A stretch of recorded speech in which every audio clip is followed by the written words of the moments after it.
On a freezing night, Keanu Reeves spotted an old car hidden in a supermarket lot. Inside, a homeless mother cradled her crying baby, fighting to survive. He could have walked away, but what he chose to do next would not only change their lives forever, it will leave you absolutely speechless. Before we continue this incredible story, let us know where you're watching from. If you enjoy stories like this, subscribe to the channel because tomorrow we have another inspiring story you won't want to miss. The night was colder than usual for Los Angeles. A brisk wind carried the scent of dry leaves and city dust, swirling under the faded glow of the parking lot lamps. The buzz of overhead lights hummed faintly, casting long shadows across the nearly empty lot behind a small family-owned supermarket tucked between two rows of quiet apartment buildings. Keanu Reeves stepped out of the automatic doors with two grocery bags in hand. He wore a dark hoodie, the hood pulled loosely over his head, and a soft wool scarf tucked around his neck. His footsteps were slow, unhurried. It had been a long day, longer than most, but he didn't mind. These quiet evening errands gave him something rare: normalcy. He adjusted the bags in his hand, nodding politely to a passing clerk locking up a side door. Then he paused for a moment. Something didn't feel right.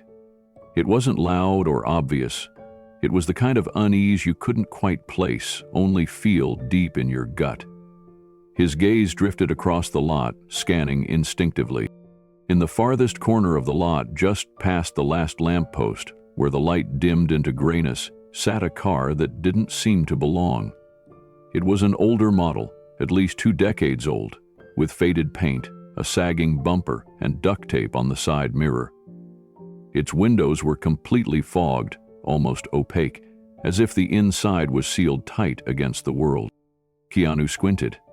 Something else was strange. From the rear-view mirror, several pieces of clothing hung limply. A baby sock, a woman's cardigan, a wrinkled towel. The car didn't look parked, it looked lived in. His steps slowed.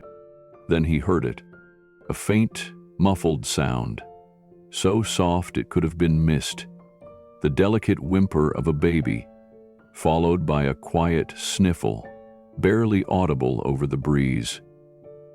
Keanu froze mid-step. The sound cut through him, not because of its volume, but because of the pain in it. A baby should be asleep in a crib, not crying in a freezing car.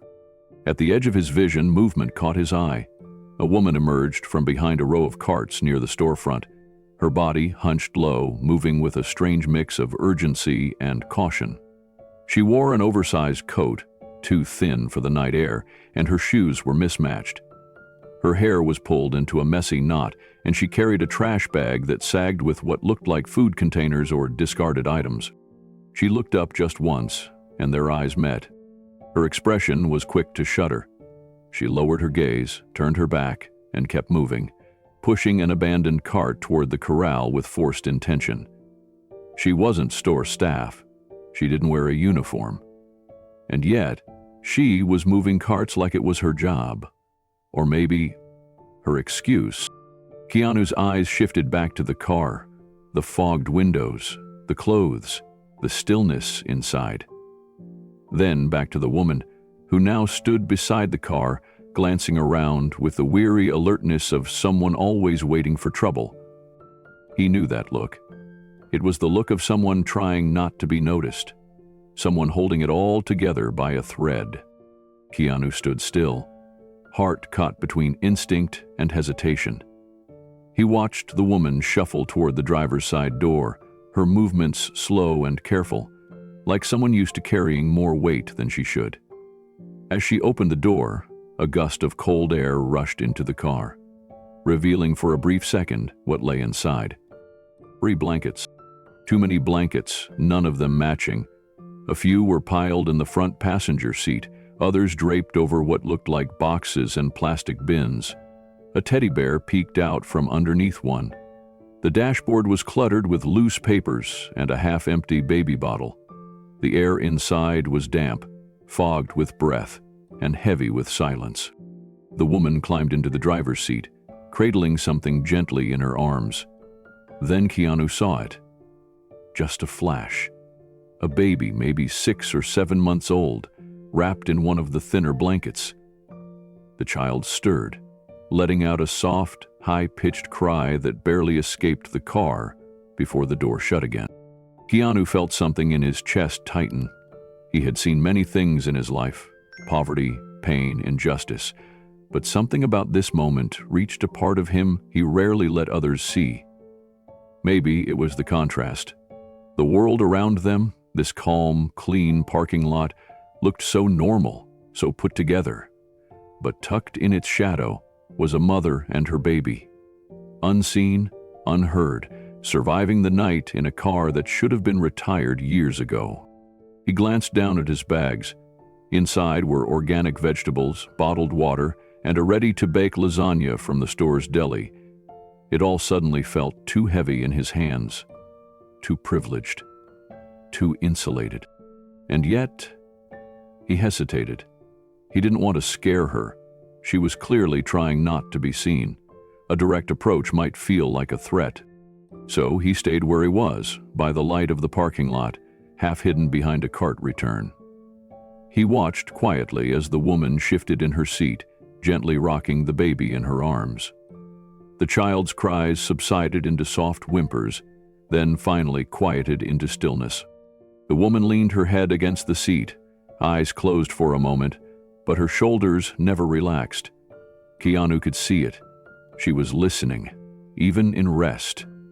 Listening for danger, for knocks on the window, for someone to tell her to move. He thought of all the times he'd felt lost, of hotel rooms that didn't feel like home, of long flights in silence, of the weight of grief pressing down without warning. But he'd never experienced this kind of vulnerability. Being completely exposed, yet invisible at the same time. He knew in that moment he couldn't just get in his car and drive away. Not this time. Not when a child was sleeping in a parking lot and the only protection he had was a worn-out blanket and a mother doing her best to pretend everything was okay. Keanu slowly walked to his car but kept glancing back. That old sedan in the corner. It wasn't just transportation. It was shelter. It was storage. It was a nursery, a kitchen, a hiding place. And right now, it was the only roof that mother and her baby had. The guilt in his chest didn't come from pity. It came from knowing that had he not looked closely, he might have missed them. How many others had walked past without realizing? How many nights had she parked in that very spot, hoping not to be noticed? He reached his own car and paused with the door half open. He looked across the lot again. The woman now sat motionless, head bowed slightly as she held the baby to her chest.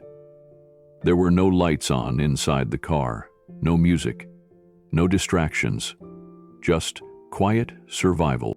As the cold wind cut across the lot, Keanu's fingers tightened around the keys in his hand. This wasn't just an unfortunate moment. This was a crisis in plain sight. A mother with a baby living out of a vehicle, trying to avoid attention in a world that only seems to notice when it's too late. He closed his car door without starting the engine. Instead, he sat there, engine off, headlights off, mind racing. Every instinct told him this wasn't something he could ignore. But he also knew from experience, trauma makes people wary.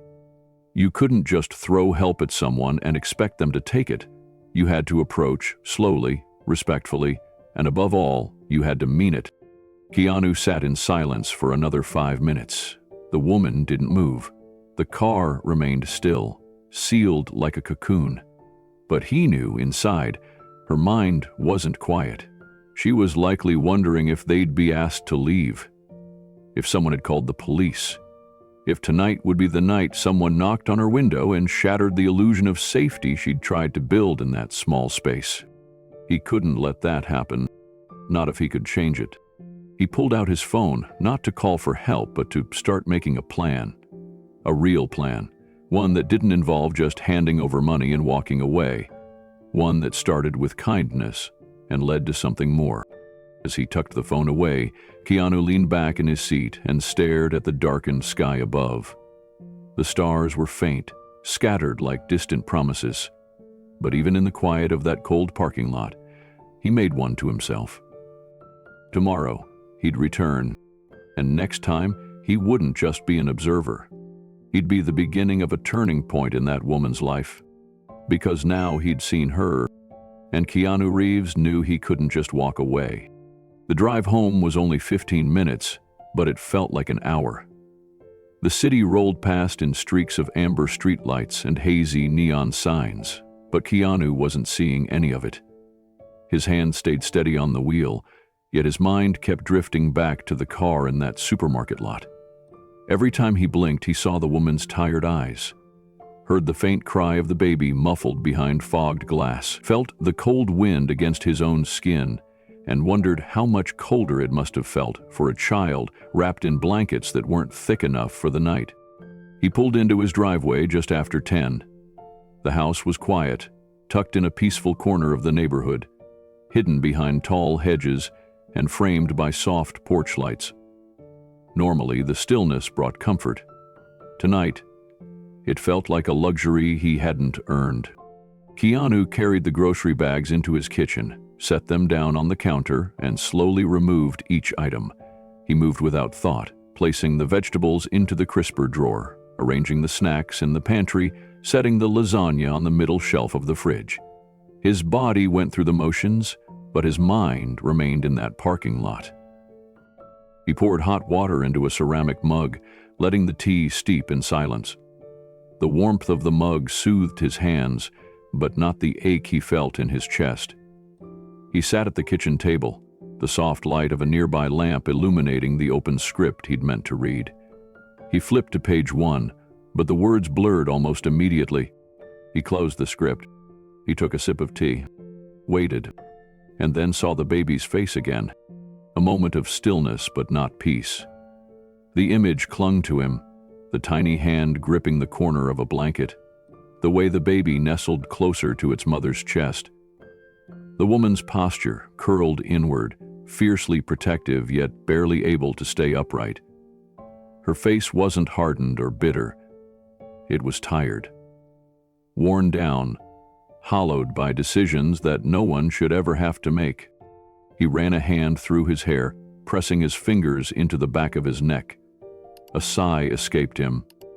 Not dramatic, just real. The kind of breath you take when something inside you starts to shift, and you know you won't sleep easy unless you do something. But what could he do? He wasn't a social worker, he wasn't trained in crisis response, and yet he had seen something that no one else had acted on.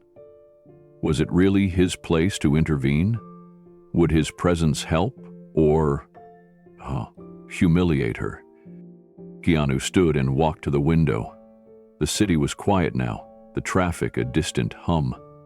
He stared into the darkness, not looking for anything in particular, just trying to quiet the turmoil building inside. But it wouldn't go away. Not tonight. Not after what he'd seen. He wandered through the living room, trying to shake the unease. The television sat dark, the bookshelves lined with novels and scripts he'd been meaning to read. Everything around him was neat, quiet, and safe. But it didn't feel peaceful anymore. It felt detached, insulated, like the walls were too thick, and the night was trying to remind him that something outside of them was crumbling. Keanu lowered himself onto the couch, tea still in hand, and stared at the flickering flame of a small candle on the table. Normally, he found it calming. Tonight, it only made the silence louder. His thoughts kept circling back to her, that woman, alone in a rusted car, watching the world from behind fogged-up glass like a ghost no one saw. And her baby, too small to understand what was happening, too young to have a say in any of it. He imagined her trying to sleep now, curled in the driver's seat with Oliver on her chest, praying the night stayed quiet, that no one knocked on the window, that the engine wouldn't die and take away the only heat they had. What if the baby got sick? What if something happened during the night and no one was there?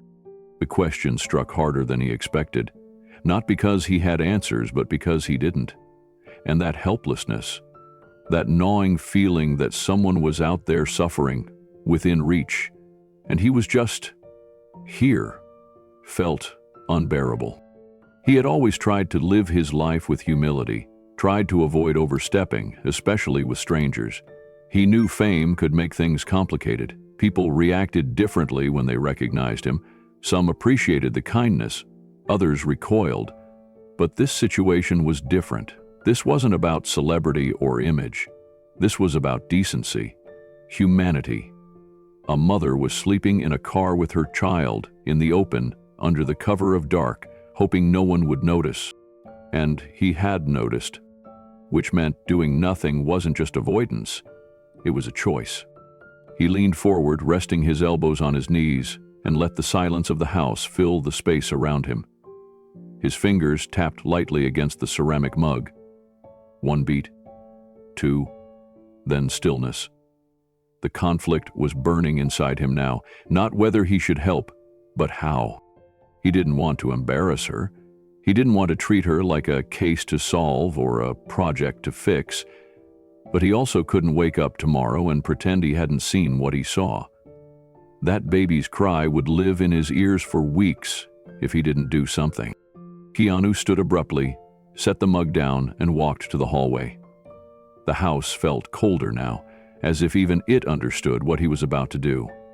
He paused at his bedroom door, then turned toward the guest room. Opened a drawer, took out a sealed blanket he kept for emergencies, just in case. The blanket felt heavier than it should have as he folded it and set it by the door.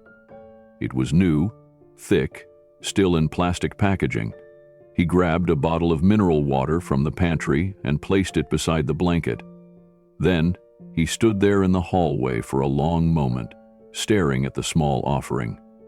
It looked like nothing, but to someone sleeping in a car with a baby, maybe it was everything. Keanu walked back to the kitchen, turned off the lamp, and stepped into the bedroom. He lay on the mattress, but his body refused to settle. The sheets felt too warm, too soft, and the silence pressed down on him. Outside his window, the wind picked up, rustling the trees along the edge of the property. He wondered if that same wind was pushing against the frame of that old car, if Emily was awake listening to it, if the cold was seeping in through the cracked window seals. Every few minutes, he glanced at the clock. Midnight, then 1, then 1:30. His eyes closed, but rest never came. Images ran in loops behind his eyelids. The sagging car, the mismatched clothes hanging in the window, the baby's silhouette, the look on the mother's face when she realized she'd been seen. She hadn't asked for help, she hadn't begged, but the exhaustion in her body had screamed it louder than words ever could. By 2 in the morning, Keanu sat up and turned on the light. He pulled a notepad from his nightstand and jotted down 3 things. 1. Return to the parking lot in the morning. 2. Leave water and blanket. No pressure, no questions. 3. Come back again. Be present, not intrusive. He placed the notepad beside the door, next to the supplies. Then, finally, with a slow exhale, he returned to bed. He lay on his back, staring at the ceiling, eyes dry but mind racing. He remembered something his mother once told him. When you see someone suffering, you don't need to know everything to care. You don't need a reason to act. You just need the courage to show up. That sentence echoed in his heart. As his eyes finally began to close, the last thought that crossed his mind wasn't about his film schedule or the script still waiting on the table. It wasn't about how this might look if people found out. It was about that baby, and whether, in the coldest hour of the night, he was warm enough to sleep. That was all that mattered now. Keanu didn't know what the next day would bring, but he knew one thing with certainty. He was going back, and this time he wasn't just going to notice. He was going to act. The morning air was crisp, almost cold for Los Angeles. A gray, overcast sky hung low over the city, muting the usual golden light. Keanu pulled into the supermarket parking lot just after 7 a.m., a time when most people were still in bed or just brewing their coffee. But not her. Not Emily. He parked in the same spot he had the night before, on the far side near the back corner, careful not to draw attention. His eyes moved quickly across the lot, scanning for that familiar car. It was still there. The old sedan hadn't moved. The same fog lingered on the inside of the windows. The same towel hung loosely from the passenger seat headrest. One of the back windows was cracked open just slightly, probably to let out the condensation or bring in air. Keanu exhaled slowly. She'd made it through the night. He reached for the blanket he had brought. It was thick and soft, still sealed in plastic. He grabbed the bottle of mineral water with it. No note, no name, just the gesture. He didn't want to frighten her. He didn't want to make her feel watched or pitied. So he moved quietly, walking with calm steps, glancing around only to make sure no one else was watching. There was something sacred about this moment. It had to be handled with care. As he approached the car, he could see movement inside, just the faintest shift of a figure in the front seat. Emily was there, though he couldn't see the baby yet. She didn't look up. Keanu stopped a few feet away from the hood and gently placed the water and blanket down. He didn't linger, didn't knock on the window, didn't say a word. He backed away slowly and returned to his own car without looking back. From his driver's seat, he watched from a distance. The sedan remained still. The fog on the windows hid most of the interior, but he could just make out the outline of her body, sitting upright. 10 minutes passed, then 15. Finally, the driver's side door opened. Emily stepped out slowly, her posture stiff, like someone bracing for confrontation. She looked around the lot with caution. Her eyes darted quickly, scanning for anyone nearby. She noticed the items on the hood and froze. For a few seconds, she just stared at them, her face unreadable. Then she took a tentative step closer. She reached out and picked up the bottle first, examining the seal. Then the blanket. She turned it in her hands, running her fingers over the packaging like she wasn't sure it was real. Her shoulders sagged slightly, and for a brief second, her lips moved, almost like she was whispering something. Maybe a thank you? Maybe a prayer? Keanu couldn't hear. She didn't look in his direction. She didn't need to. She took the items and quietly slipped back into the car, closing the door behind her. Keanu stayed in his car, hands resting on the steering wheel, eyes fixed on the old sedan across the lot. He didn't start the engine. He didn't move. He just watched the quiet unfold in front of him, trying to process what he felt. It wasn't satisfaction. It wasn't accomplishment. It was something more complicated, a kind of helplessness that lingered even after you did the right thing. Because giving water and a blanket didn't fix anything. It didn't give her a place to stay. It didn't solve the reason she was there in the first place. But it was something. And sometimes, something was all you could do to begin with. He saw movement again through the windshield.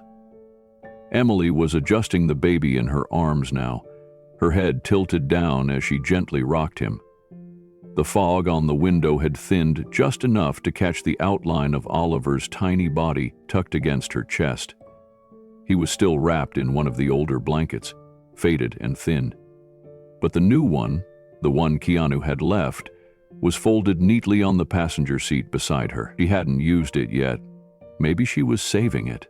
Maybe she didn't trust it. Or maybe she just couldn't let herself believe it was really hers. Keanu tried to imagine what it felt like to sleep in a car like that. Not just once, but night after night. The discomfort, the fear, the cold, the questions that never stop. Would someone knock on the window? Would the engine start if it got colder? Would her baby stay healthy long enough for her to find work? He couldn't imagine it. Not fully. And that's what disturbed him most. She had clearly gone to great lengths to remain unnoticed. Even last night, the way she had pushed carts, deliberate, focused, trying to blend in, it was survival disguised as routine. She wanted to seem like she belonged, like she was just another person working a shift, because to disappear was safer than being seen. And now she'd been seen. Keanu worried whether she thought it was a threat. He didn't know if leaving the blanket was the right thing. Maybe it made her feel exposed. Maybe she was scared.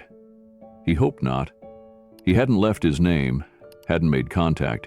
He wanted it to feel anonymous. No pressure, no strings.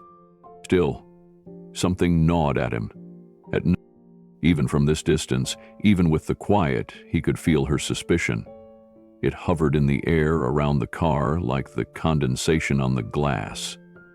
There had been no nod, no glance, no acknowledgement that she knew he had been the one to leave it. She had simply taken the items, tucked them away, and disappeared back into the shell of her world. But it was a beginning. A door not opened, but no longer fully shut. And Keanu knew he would have to return again, not to rescue her, but to let her know she wasn't invisible. The minutes passed slowly as Keanu remained parked across the lot. The morning had begun to stir. A delivery truck rolled by in the distance. A few early customers trickled into the market. But in the corner where Emily's car sat, time seemed to hold its breath. Keanu didn't move. He didn't want to risk disrupting the delicate balance of this moment. The act had been done, the offering made. But trust didn't come in an instant, especially not for someone who had likely been disappointed too many times to count. He thought about how many people probably saw her and chose to look the other way. How often she'd been ignored, avoided, or dismissed. How many nights she'd gone to sleep wondering if she was failing her child, just for trying to survive the only way she could. And now, someone had left her something. Not out of pity, but out of recognition. Someone had seen her. Not just the outline of a woman behind a fogged-up windshield, but the human being behind it. The mother. The fighter. The person. That mattered. Even if she didn't acknowledge it aloud, even if she never spoke a word to him, Keanu believed that gestures like this planted something. Not solutions, but seeds. And seeds grew when they were given space, warmth, and time. From his rearview mirror, he caught one final glimpse before he prepared to leave. Emily was sitting upright again, rocking Oliver gently. Her eyes were focused ahead, not on him. But her hands, those tired, overworked hands, rested lightly on the folded blanket beside her. Not clinging, not clutching, just touching. That was enough. Keanu turned the ignition slowly, letting the engine hum to life. He took one last look across the parking lot, then shifted into gear. As he pulled away, he passed her car, careful not to slow down or draw attention, but his gaze lingered for a beat. She didn't look up. He respected that. Some people needed time before they could accept kindness. And for someone like Emily, who had probably learned to expect the world to take more than it gave, even a simple blanket might have felt overwhelming. Still, he would be back. He didn't know what the next interaction would look like, or if she'd even speak to him. But the line had been drawn. A line of connection, faint and fragile, like chalk on pavement. Not a rescue. Not an intrusion. His presence. A quiet offering of, "I see you." And in a world that so often walked past pain, that alone could begin to heal. As he turned onto the main road, the morning sun began breaking through the clouds. It cast a faint glow over the city. But behind him, in the corner of a parking lot, sat a woman and her child, no longer entirely unseen. Keanu didn't have all the answers, but he had made a promise to himself. He would return. The next morning came with a quiet gray sky and the scent of dew still hanging in the air. Keanu arrived at the lot earlier than the day before. He parked in the same corner not far from the old sedan. The car was still there, nestled in its spot as if the night had never ended. The windows were fogged again, though not as heavily. One of them was cracked slightly for air. He sat behind the wheel of his own car for several minutes, watching, not in a way that pried, but in a way that prepared.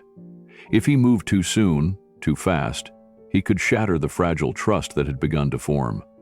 But if he didn't approach at all, he risked leaving her alone in a place where she clearly didn't belong. Eventually he saw a movement. The driver's side door opened slowly, and the same woman stepped out. Her body moved stiffly, likely from a poor night's sleep in a cramped space. She adjusted her coat over her shoulders, then reached into the back seat for something. A bottle, an empty baby bottle. Keanu took a breath, stepped out of his vehicle, and began walking slowly toward her. She noticed him immediately.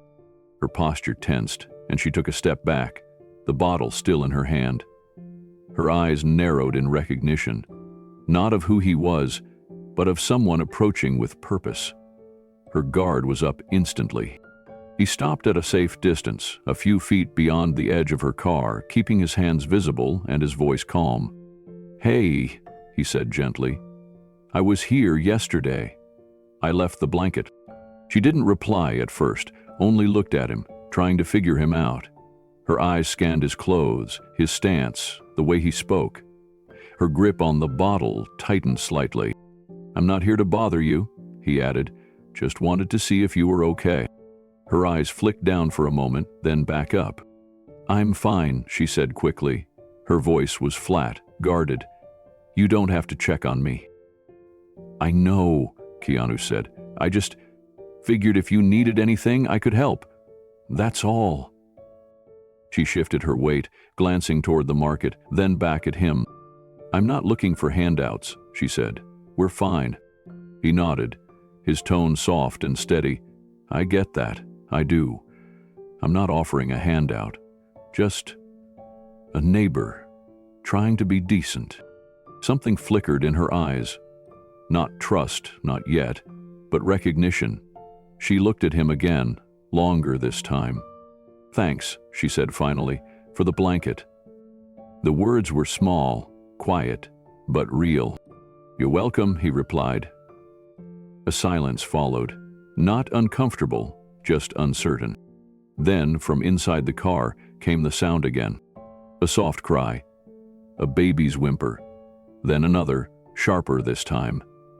Keanu glanced toward the car instinctively, then looked back at her. Her expression changed, not panic, not embarrassment, just weariness. And something else. The baby's cry grew louder, not frantic but persistent, the sound of a child waking up hungry. The woman turned halfway toward the car, her eyes flicking anxiously to the back seat, then back to Keanu. She didn't move to open the door right away. She just stood there, caught between instinct and caution. Keanu didn't speak. He didn't ask questions. He only waited, sensing that her silence wasn't resistance. It was calculation. She was weighing whether or not she could afford to let this moment go further, whether it was safe to let someone in, even an inch. The baby's cries pushed against the silence. After a few more seconds, she reached for the door and pulled it open. Keanu caught just a glimpse, an infant wrapped in 2 blankets, arms squirming gently, face scrunched in the early stages of distress. She leaned into the car and murmured something too soft for him to hear. Her voice was low, practiced, like someone used to calming a child in public while trying not to draw attention. But the baby's hunger was stronger than her whisper. Keanu took a slow step forward, then paused again, making sure not to crowd her. "Do you need anything?" he asked softly. "Diapers? Formula?" She didn't respond immediately. She pulled the baby into her arms, holding him close, gently rocking back and forth on her heels. "I'm not trying to push," Keanu added, his voice steady. "I just heard him. That's all." The woman looked up. Her eyes met his, and for the first time, they didn't immediately look away. There was something in them now, a different kind of hesitation, one that wasn't just fear, but need. Not for herself, but for the child. She adjusted the blanket around the baby's head and whispered, more to the ground than to Keanu, "I need milk." The words were so faint he almost didn't catch them. But he did. He nodded without hesitation. "I'll be right back." Before she could say anything else, before her pride could catch up with her honesty, he turned and walked briskly toward the supermarket. Not fast enough to look urgent, but not slow enough to make her second-guess her decision.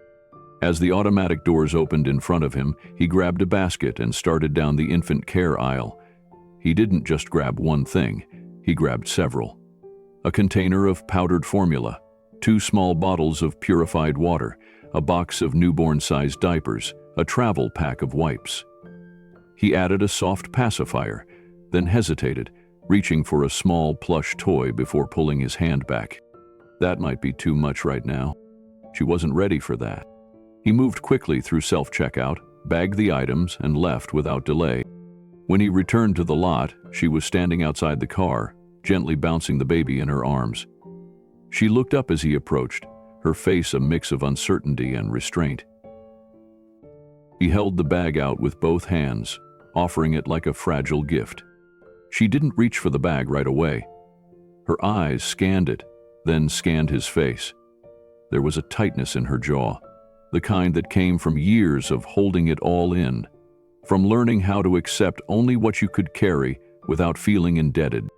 Keanu didn't say anything. He didn't urge her to take it. He simply stood there with quiet patience, letting her make the choice on her own. Finally, she took a step forward. Her free hand reached out and gripped the plastic handles. Their fingers didn't touch, but something passed between them anyway.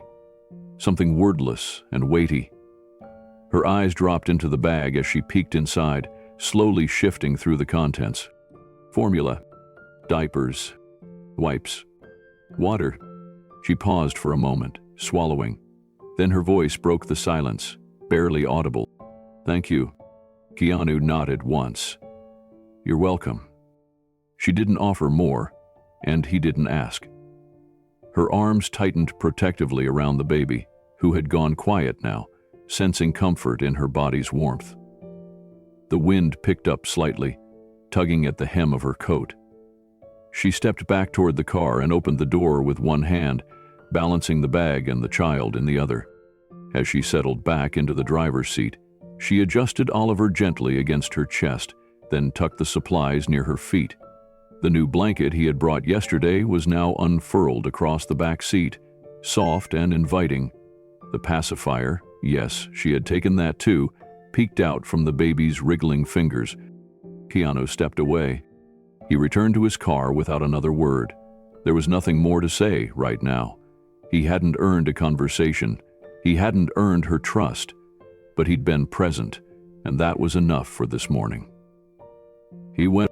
From behind his windshield, he watched as she unscrewed the bottle of water and opened the powdered formula with careful fingers. She moved quickly, not clumsily, but with the focused rhythm of someone who had done this too many times under less than ideal circumstances. He watched as she fed Oliver, tiny mouth latching onto the bottle with urgency, his fists tightening around the blanket. Keanu felt a lump in his throat that he didn't expect, not from sadness, but from something deeper. A recognition of how fragile things were, how little stood between survival and disaster for some people, and how easily someone like him, if he wasn't paying attention, could miss it all. The woman didn't look up again that morning, but she didn't rush to hide. She didn't cover the windows or huddle in the back seat. She stayed there in the front, cradling her son, feeding him in the light of day, even with the world watching. That, Keanu realized, was the first real shift, a sign of something starting to thaw. Keanu returned the following morning, just after sunrise. The sky was still painted in soft shades of blue and gray, and the parking lot hadn't yet filled with the bustle of shoppers or deliveries. The quiet gave him space to think, to breathe, and to prepare himself. He parked in the same spot, not directly beside her, but close enough that she'd know he was there again. He didn't bring anything this time. No supplies, no food, no water. Just presence. Just consistency. If she felt like talking, he'd be there. If she didn't, he'd still be there. The old sedan hadn't moved. He noticed the small signs of life. The passenger window cracked again, a thin ribbon of steam rising from a thermos perched on the dashboard. The unmistakable shape of the new blanket draped across the front seats. The scene wasn't as desperate as it had been, but it was still fragile. Still held together by necessity, not stability. He waited. After a few minutes, the door opened. She stepped out, slower this time.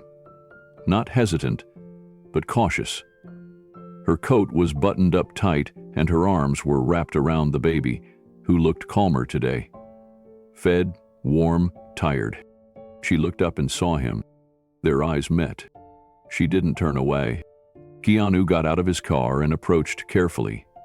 When he reached a few feet from her vehicle, he stopped and offered a small smile. "Morning." She nodded. "Morning." No hostility, no coldness, just words, simple and honest. He glanced at the bundle in her arms. The baby was half asleep, cheek resting against her chest, small hand curled into the fabric of her coat. "It looks stronger today," Keanu said softly. Her eyes dropped to the child and then lifted again. Her voice was quieter this time. "Hey, slept better last night." "And glad." There was a brief silence, then Keanu stepped a little closer, his voice calm and gentle. "May I ask your name?" She looked at him, and for a second, he saw the debate happening behind her eyes, whether or not to give him that piece of herself, whether it was safe. Finally, she nodded. "Emily." He repeated it in a tone that made it sound like more than just a word. "Emily," he said, "it's nice to meet you." She hesitated, then glanced down at the baby. "And this is Oliver." Keanu smiled. "Strong name. He looks like a fighter." A faint smile appeared at the edge of her lips. It didn't stay long, but it came, and that alone told him everything he needed to know. "You know," he continued, "I've seen strength before, but holding it in your arms like that, that's something else." She looked at Oliver again, then back at Keanu. Her arms tightened slightly around the baby. She didn't say anything, but she didn't walk away either. He took that as a door left open just wide enough. Keanu glanced down for a moment, gathering his thoughts. He knew this wasn't the time for small talk. Not if he wanted to meet her where she really was. She had given him her name, trusted him enough to share her child's. Now he needed to offer something in return. Something real. He looked back up, his voice quieter. "You know, I lost someone once," he began, his eyes fixed gently on Oliver. "Someone I loved more than anything. She was the kind of person who made the whole room feel warmer.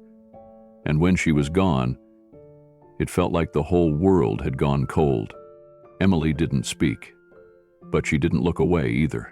Her posture remained still, as if she knew this wasn't just a story. It was a confession. Keanu continued, his words measured but open. "For a long time I tried to carry that pain by myself. I told myself I didn't want to burden anyone, that I could handle it. But the truth was, I didn't know how. I just kept showing up for other people and forgetting how to show up for myself." He gave a soft shrug. "I guess what I'm saying is, I've had nights where I didn't know what tomorrow would look like. Not in the same way, maybe, but I understand the kind of quiet that follows you around." Emily blinked slowly, her gaze drifting toward the horizon. The baby stirred in her arms, but didn't cry. "I used to feel like that all the time," she whispered. Keanu stepped a little closer, still keeping a respectful distance. "Feel like what?" She exhaled, her breath shaky. Then she looked up. "Like I'm invisible, like I could disappear and nobody would notice. Like everything I do, every choice I make is just one long fall I can't stop." Keanu nodded, his voice steady. "Sometimes it feels like the whole world is moving on, and you're just trying to catch your breath." Her eyes flicked toward him, surprised to hear her feelings echoed so clearly. "Exactly," she said, almost under her breath. "Like everyone's got a place to go, except you." Keanu looked at her, his voice growing firm, not loud, but sure. "You have a place." She looked down, almost reflexively. "I don't know anymore." Keanu didn't let the silence swallow that moment. "I do." She looked up slowly. "I don't know what I can promise you," he added. "I'm not here to fix everything, but I'm not going to disappear either. You may feel alone, but you're not." Her eyes glassed slightly, though she blinked quickly to hide it. "No one said that to me in a long time." "Well," Keanu said, offering the faintest smile, "someone needed to." He paused, then added one final truth, gentle but anchored in something deeper. "Jensen, I care." And for the first time since they met, she didn't look away. Emily didn't speak right away. She stood there holding Oliver close, her gaze flickering between Keanu's face and the sky above, as if she were searching for some anchor in a world that had long felt adrift. The wind swept gently through the lot, rushing the sleeves of her coat, brushing the hair from her face. For the first time, she didn't retreat. "You care," she said quietly, almost like she was testing the words aloud. "You don't even know me." Keanu nodded. "That doesn't matter." She looked at him hard, studying him, looking for cracks, looking for the usual signs, insincerity, pity, judgment. But there weren't any. Just calm. Just warmth. Just a man who wasn't walking away. "People see us and think we're lazy," she said, her voice barely above a whisper. "That we're addicts or criminals or failures. They don't see what came before this. They don't see the years that led here." Keanu's voice was steady, low. "I don't care what came before. I care that you're here now and that no one should have to do this alone." She nodded slowly, still holding Oliver against her chest. Her fingers were trembling slightly, not from cold, but from something else. A door creaking open inside her. A lifetime of silence being gently invited to speak. "I used to be somebody," she said, her voice cracking. "I used to work full-time. I had a little apartment. It wasn't much, but it was mine. Then, everything fell apart so fast, one thing after another. I couldn't stop it." Keanu stepped no closer, but the emotional distance between them had closed. "You're still somebody," he said. "You're a mother. You're surviving. That takes more strength than most people will ever understand." Emily looked down at her son. His face had softened into sleep again, lips parting slightly against the fabric of her coat. "Hell doesn't know what's happening," she murmured. "He just knows I'm warm. He trusts me. I don't even know if I deserve that." "You do," Keanu said firmly. "He knows you're doing everything you can, and from where I stand, that makes you the kind of person who deserves help, not judgment." She nodded again, slower this time. Her breath hitched. For a long moment, neither of them said anything. Then, almost hesitantly, she said his name. "Keanu, right?" He gave a small smile. "Yeah." Her eyebrows lifted slightly. "Like Keanu Reeves?" He let out a soft laugh. "Yeah, like that." She blinked. "You're really him?" He nodded. "Still just your neighbor." A beat passed. Then something unexpected happened. Emily smiled. Not forced, not fleeting, but real. The kind that came not from recognition, but from relief. And with it, a new understanding settled between them. This wasn't just a moment anymore.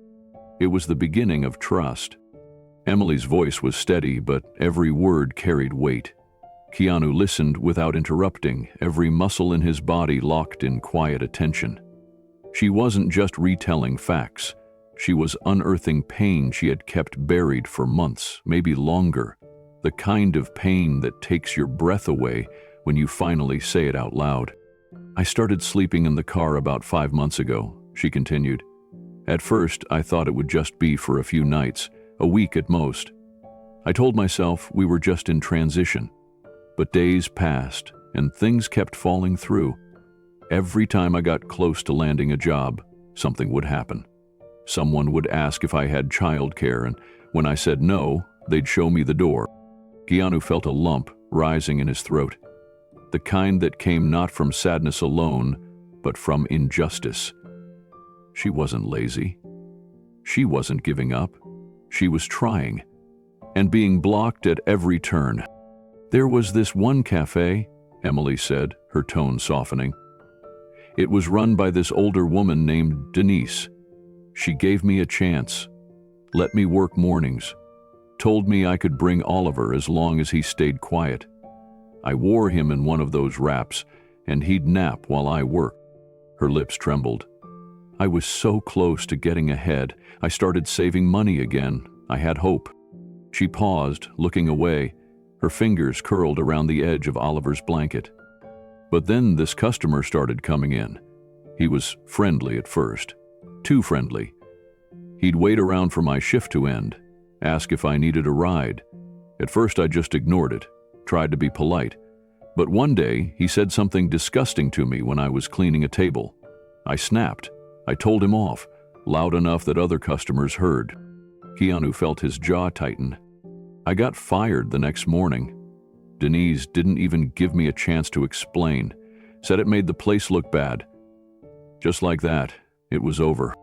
A breeze passed between them, but neither moved. I sold what little I had left. Jewelry, furniture I'd stored with a friend. That money went fast. Diapers, gas, food. Some nights I'd skip eating just so Oliver could have more. She glanced down again at her sleeping son, and her voice dropped to a whisper. I keep thinking maybe I did something wrong, maybe I should have accepted help when it was offered, maybe I should have fought harder for custody. But the truth is, I didn't know how. I was grieving and drowning at the same time. Keanu's chest ached. He had no words to interrupt her with, only a heart heavy with her story. "And now," she continued, eyes shining with unshed tears, "this is where we are. In a parking lot. In a car that's falling apart. I can't even remember the last time I didn't feel tired." Her voice cracked. "Tired of fighting, tired of pretending. I'm okay." Emily stood in silence for a long moment, as if even breathing had become effort. Her eyes remained on Oliver, but her words lingered in the space between them, hanging there like a fog that wouldn't lift. Keanu didn't speak. He didn't move. He just stayed, still, grounded, present. Finally, she whispered, "I didn't plan to end up here. I swear I didn't." "I know," Keanu said, his voice thick with emotion. She looked up at him again, and for the first time there wasn't a trace of suspicion in her eyes. There was vulnerability, raw and open. "I used to think that if I just kept going, things would eventually get better, that one good break would change everything. But all I keep getting are setbacks, and every time I almost find my footing, it slips again. And now," her voice faded, "now I'm scared I've gone too far down to ever come back." Keanu's throat tightened. He blinked hard, forcing back the tears stinging at the corners of his eyes. "You haven't," he said gently. "You're still here, still standing, still holding him. That means something." She gave a short, unsteady breath, almost a laugh, but it was too worn to carry much sound. "I'm tired, Keanu, not just physically. I'm tired of waking up every day wondering if I'm a good mom, if I'm doing enough, if surviving is even worth it when I can't give him what he deserves." Keanu stepped closer, slowly, making sure she was okay with it. She didn't back away. Her body remained still, as if some part of her had surrendered, not in defeat, but in relief. "You're giving him love," he said, "and safety, even if it doesn't look like anyone else's version of it. That's everything, Emily. That's what matters." She looked at Oliver, asleep in her arms again, his small fingers twitching in a dream. A tear slipped down her cheek. "I don't want him to grow up thinking this is normal." "Hell won't," Keanu said softly. Because this is not where his story ends. And it's not where yours ends either. Huh, she swallowed hard.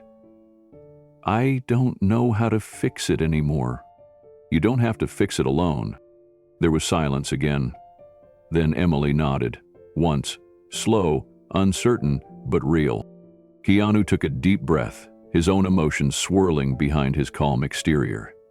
He wanted to do something, to act. But this wasn't the moment for a grand gesture. This was the moment to promise something deeper. And so he did. This ends here, Keanu said, his voice firm now. Not your story, not your strength, but the isolation, the fear, the silence. You're not alone anymore, Emily. I'm not going anywhere. She didn't cry. She didn't collapse. She just closed her eyes. And for the first time in a long time, let someone stand beside her without needing to prove she was okay. The sun had begun its slow descent, casting long shadows across the supermarket parking lot. The heat of the day had faded, replaced by a gentle chill that hinted at the colder hours ahead. Keanu stood beside Emily's car, watching the change in the light, feeling a quiet urgency rising inside him. Emily had just finished feeding Oliver again. The baby was calm, his eyelids fluttering, a half-empty bottle resting beside her on the seat. She looked tired, more tired than before. But there was a shift in her posture now. A softness, a quiet surrender that came not from defeat, but from finally sharing the weight she had been carrying alone. Keanu glanced down at the cracked pavement, then back at her. He cleared his throat gently. There's a motel about 10 minutes from here, he said carefully. Clean, quiet, safe. Emily didn't respond right away. She stared at the dashboard for several long seconds, then looked up at him slowly. Why are you telling me this? Because I already paid for a room there, Keanu said. Her expression changed instantly. She blinked, confused, then defensive. No, she said, shaking her head. No, I didn't ask for that. I don't want your charity. Keanu raised his hands gently, palms open. It's not charity. Then what is it? He looked at her without flinching. It's humanity. Emily stared at him for a moment, frozen between pride and exhaustion. Then her shoulders dropped slightly, as if a fight she'd rehearsed in her mind had just lost its fuel. I don't know if I can accept this. You already did more than most would. You told me your story. You trusted me. That's not small, Emily. That's huge. She turned her gaze to Oliver again.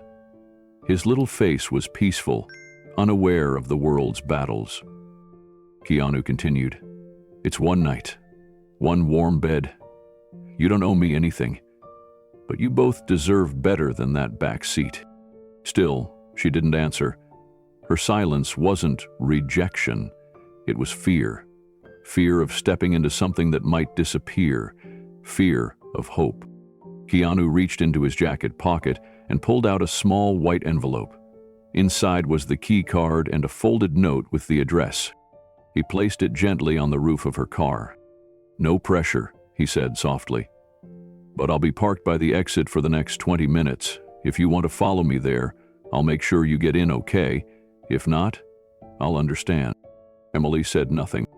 Keanu nodded once and walked away. He got into his car, parked near the lot's edge, and waited. 5 minutes passed, then 10. The light continued to fade, and still no movement came from her car. But then, just as he started to wonder if she would stay, the headlights flicked on, and her engine rumbled to life. The moment Emily's headlights came on, Keanu felt something shift inside him. It wasn't victory. It wasn't even relief. It was something deeper, something like reverence. Not for himself, but for her. Because he knew what it took for someone in her position to say yes. Saying yes to help after months of rejection and survival wasn't weakness. It was courage. He started his own car and slowly pulled toward the exit. In his rearview mirror, he saw her follow, at a distance, cautious but steady. The drive was short, mostly silent. The roads were still lit with fading orange light, the city slowing to a quiet hum as dusk deepened. Keanu kept to the right lane, driving slower than usual, making sure she didn't fall behind. When they reached the motel, he pulled into the small parking lot first. It wasn't glamorous, but it was clean, well-maintained, and away from the louder parts of the city. A two-story building with exterior entrances, modest lighting, and a quiet front office that was now closed for the night. He had already arranged everything earlier. Emily pulled in a moment later, parking 2 spots away. Keanu got out first and walked to the room. Number 12, just around the corner from the lot. He unlocked the door, turned on the light, and stepped aside. Emily remained in her car for a moment longer. Then the door opened. She stepped out, holding Oliver close to her chest. She didn't bring bags. She didn't carry anything else, just her son. When she reached the doorway, she paused, staring into the warm light of the room like it was foreign to her. Keanu stepped back, giving her space. "It's yours for the night," he said gently. "No one else has access. I left some extra towels inside and the heat's already on." Emily nodded once, eyes fixed on the inside of the room. Then she crossed the threshold slowly. Keanu didn't follow. He waited until she was fully inside, then pulled the door almost shut behind her, leaving it slightly ajar so she could close it when she was ready. He returned to his car without another word, parked facing the road, and sat behind the wheel. He didn't leave. Not yet. He just sat there, watching the soft glow from the motel room window. Inside, Emily stood in the center of the small room, unmoving. It was simple. Queen-size bed, clean sheets, a dresser, a small table, a private bathroom with a working shower. Nothing fancy. But to her, it felt unreal. She lowered Oliver carefully onto the bed. He stirred, blinked once, then rolled onto his side with a soft breath. The mattress embraced him gently. For the first time in weeks, he wasn't sleeping in a car seat. He was sleeping in a bed. Emily stood at the edge of the bed, staring at her son as he sank deeper into sleep. The room was so quiet she could hear the soft hum of the heater and the ticking of the wall clock. There was a slight draft near the window, but it was nothing compared to the cold air that seeped into the car each night. Here, in this room, everything felt different. Still unfamiliar, but safe. She knelt slowly beside the bed, resting her hand on Oliver's chest. She could feel his breath rising and falling beneath her palm. For the first time in a long time, it was steady. No cough, no wheezing, no shivers, just warmth. That was when the tears came. They didn't explode out of her. They broke quietly, without warning, slipping down her face before she could stop them. She covered her mouth, trying not to make a sound, but the sobs came anyway. Her shoulders shook as she knelt beside the bed, one hand still on her child, the other pressed against her lips as everything she'd held in for months spilled out at once. It wasn't just exhaustion. It was grief. It was fear. It was guilt and relief, colliding in a single, fragile moment. She whispered through her tears, maybe this is the beginning." The words barely escaped her mouth, but once they did, she felt something shift. Something loosened inside her, like the first crack in a dam that had been holding back a river. She didn't move for several minutes, just stayed there, knees on the carpet, crying quietly, releasing the weight she didn't even realize she'd been carrying. Outside, Keanu sat in his car, staring at the same window. He couldn't see inside, and he didn't want to. This wasn't about watching, it was about presence, about making sure she had a place to land. He thought about all the nights he'd spent alone in hotel rooms while filming, the kind that felt like luxury on the surface, but hollow underneath. Nights where the silence pressed too hard. But those rooms were by choice. This one, this moment, was something else entirely. He wanted to do more. He knew a single night wasn't enough. He knew the motel was just a small patch over a much deeper wound, But right now it was a start. And sometimes a start was all someone needed to believe again. He pulled out his phone, stared at the screen, then placed it back down without typing. He wasn't ready to make calls yet. Not until he was sure she was ready. But the plan was forming. The fire in his chest had only grown stronger. In that dimly lit parking lot, he made himself a quiet promise. This wasn't the end of his involvement. It was the beginning of a new mission. And he would not walk away. Keanu stayed parked in the motel lot long after the sun dipped below the horizon. The lights from the lobby cast a faint golden hue across the sidewalk, but room 12 remained quiet. No movement, no sounds, just peace. Something Emily hadn't had in a long time, and something Keanu wasn't ready to walk away from. He looked down at his phone, resting in the center console. He didn't pick it up right away. He sat in silence, processing the last few days, letting the weight of it settle over him. He had seen many things in his life: luxury, chaos, tragedy. But this was different. Emily didn't need saving. She needed someone to believe she still mattered. And that belief couldn't come from a single act of kindness. It had to come from a system she could stand on, a structure, a foundation. He finally picked up the phone and unlocked the screen. First call, a woman named Rachel, who ran a community center in the valley. She'd been part of several family crisis programs and helped young mothers transition from shelters to stable housing. It rang twice. Then her voice answered, calm and familiar. "Keanu?" "Hey, Rachel, sorry for the late call," he said. She could hear the seriousness in his tone. "Everything okay?" "There's a woman. Her name's Emily. She has a baby, Oliver. They've been living in her car for months. I put her in a motel tonight, but she needs more than just one night. She needs a plan. Somewhere safe. Somewhere she can breathe." Rachel didn't hesitate. "Does she want help?" "He's cautious," he replied. "But yes. I think she's finally at the point where she'd say yes to the right kind of support. No judgment. No spotlight. We can start intake tomorrow," Rachel said. "I'll prep the team. If you can bring her in, we'll take care of the rest." Keanu's chest eased a little. "Thank you. You know I've got you." He ended the call, then opened a second contact. Marcus ran a small nonprofit Keanu had quietly supported over the years, one that specialized in helping single mothers secure job placements and short-term grants. Keanu explained the situation again, carefully framing every sentence.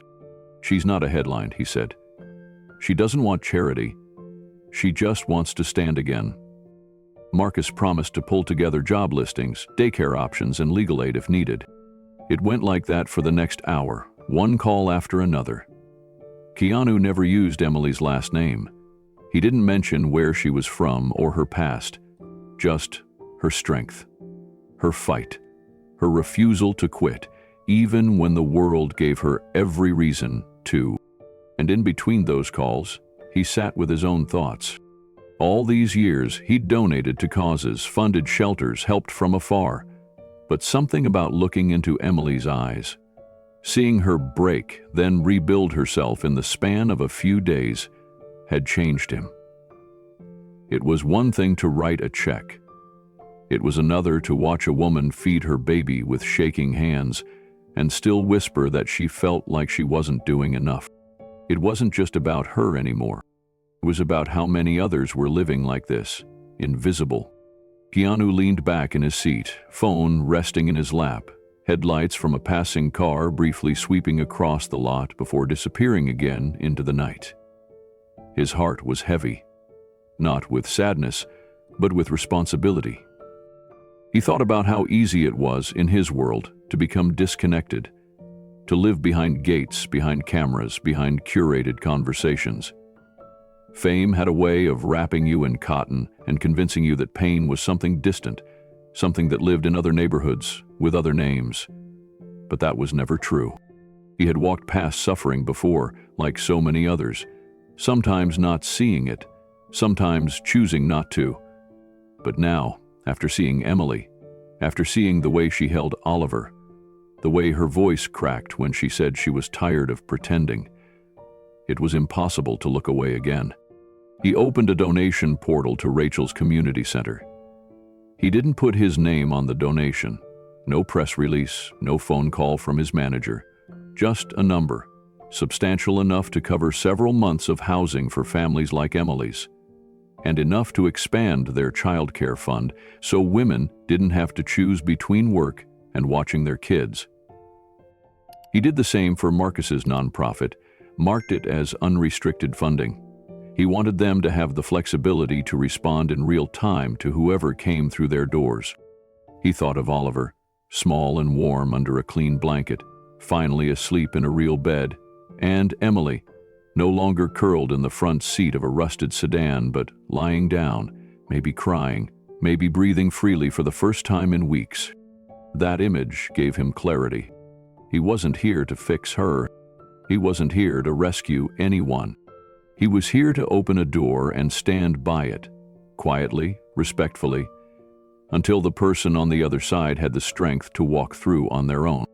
He made one last note in his phone before turning off the screen. It was short, just a few words. Use your name when it matters, stay invisible when it doesn't. Outside, the motel was still. The room light was off now. She had turned it out. Keanu exhaled slowly and looked up at the stars, faint behind the haze of city lights. This was just one woman, one baby, one night. What it meant, nobody knew, but something had to show. But it was a beginning, and beginnings, he knew, were sacred. The next morning, Keanu returned to the motel just after sunrise. The sky was pale and cloudless, the early air cool but calm.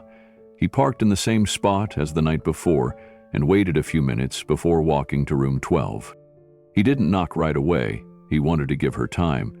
But before he could even raise his hand, the door opened slowly. Emily stood there, already holding Oliver, who was still groggy but alert. Her eyes were tired, but something was different. They weren't heavy with fear or mistrust. There was something softer in her expression now, a quiet curiosity, a question she didn't have to speak aloud. Keanu gave a small smile. "Sleep okay?" She nodded.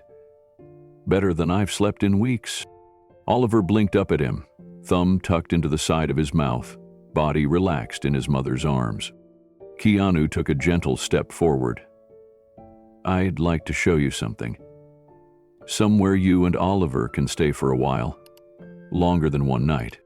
She hesitated. "Another motel?" He shook his head. "No, a community center. Good people. Real support. You'd have your own room, your own space. No pressure. But it's there if you want it." Emily looked down at Oliver. The child gave a small yawn and laid his head against her shoulder.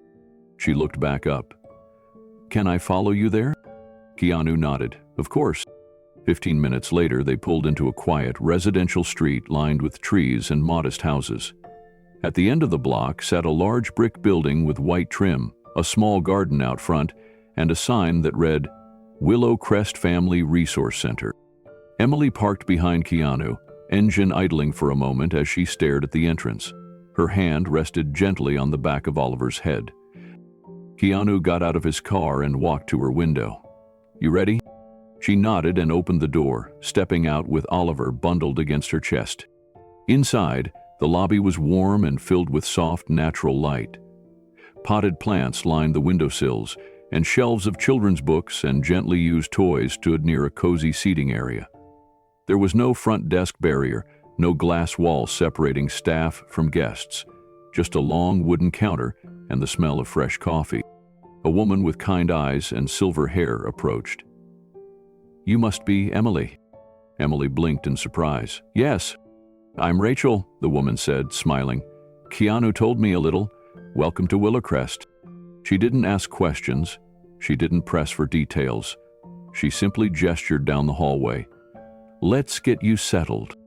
They followed her past a few community rooms, a dining space, a playroom, and a resource office, before stopping at a quiet corner room with a number on the door.